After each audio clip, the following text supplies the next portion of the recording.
Hi and welcome to this week's Property Marketing Monday. So a question I get asked, and also something we've noticed, is that sometimes people, they realise the value of great visual assets in their property marketing, whether that's photos, video, 360 virtual tours. So they invest in those, and it is an investment because if you do it right, those visual assets should always make you more money than they've actually cost you if you worked with the right organisation. However, you've then got to utilise those well. So that's what I want to talk about today. I want to just show some of the places you can be utilising your visual assets. Now, obviously, if you're working with a letting agent and an estate agent, they're probably going to take care of that for you, and you can just pass the visual assets over to them. Now, that's one of the fallacies that I often hear is, we'll get the letting agent and estate agent to sort out our photos for us. Well, with all respect to letting agents and estate agents, you are not paying them for their visual asset skills. You're not paying them for their photography skills. You're paying them for their sales skills of getting your property either sold or let. So we often work with clients who actually understand this, and what they'll do is they'll come to us before they've even chosen an agent, and they'll then take those visual assets to that agent. So if you're working with them, this maybe isn't that relevant for you, but if you're looking to rent the properties out yourself, I just wanted to take you through a few sites. Now, this is UK centric, but there's probably various similar sites around the world. Also, if I have missed any obvious sites or type of sites, then stick it in the comments below. Love to hear it. Or also other opportunities for using these assets. Doesn't have to be, sites online. Obviously, you can do newspaper adverts and things like that in local papers, and you can just share it with friends. But let's go through these. So Spare Room. Spare Room is a site, if you're not aware of it, that is mainly, I would say, for HMOs. So where you're renting out a room rather than a whole property. So either be a live-in or a live-out landlord. So you can use your visual assets in here. Now, the importance of great visual assets in your property marketing is really key, because what people are seeing here, I've just put in my postcode and great, I've only got 3 results. Okay, so that's fine. There's not that much competition if someone specifically wants to be there. However, if I put in Reading, which is the wider area, and search again, suddenly there's 954 results. So this is where you really need to stand out. Now, that photo, the dressing of the room's not great, the photo's not brilliant, but it's okay. That's not really showing a lot, to be fair. Is the kitchen the best thing to show? Don't know. So these images here, that one's okay, but they're not brilliant. So that one's quite nice, and it's quite bright. Okay, and it sort of stands out. See, this one up here is a bit dark. This one's bright and stands out, so somebody's more likely to click on that. That there, it just makes the room look quite small. I've actually done a separate video on going through the various images in adverts, so take a look at that one. I don't want to get sort of dragged into that. But as you can see here, look, another very dark photo. So if you had a really super bright, super colourful image, then you're really going to stand out in these searches. So that's Spare Room. That's that one there. So let's just move across now to the more common places. Now, you've got, and these, I'm going to deal with all these in one go, really. So you've got Rightmove, you've got Zoopla, you've got On the Market, you've got Prime Location. And I've probably put them in rough order of popularity, but I haven't done any research on that. That's just my view, so don't shoot me if I'm wrong.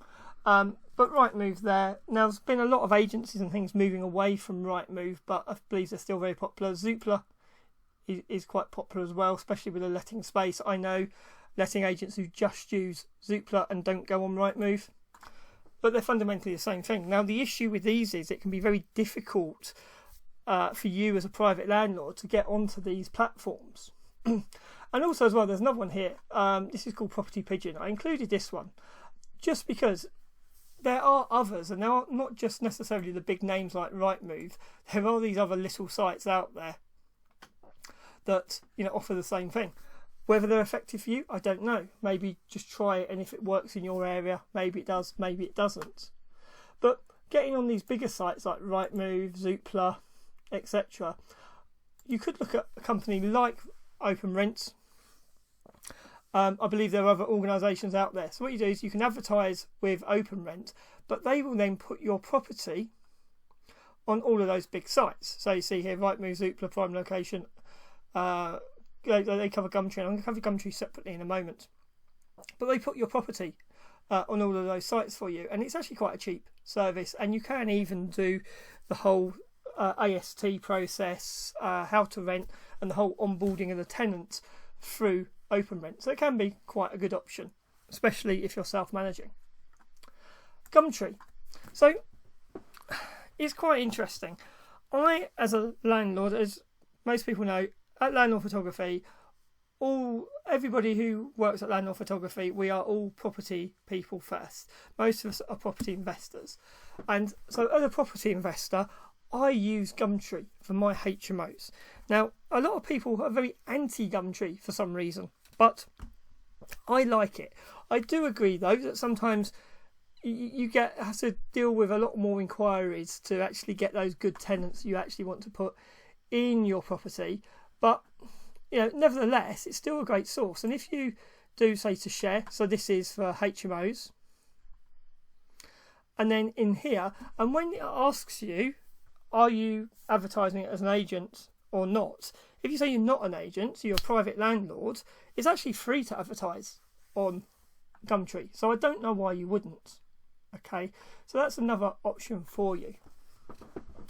Next thing I want to talk about is social media. So I'm going to talk about Facebook, but obviously this applies to other social media platforms as well. So you could just do a post on your feed to all your friends and contacts. Hey, I've got a property available here. Does anybody know somebody's looking for one? Maybe your local groups. So, you know, if for your area there might be a community group, maybe you can post it on there. You'll need to check the rules with your local group. But they're all places where you might potentially find tenants, and you can use the photos and the various visual assets.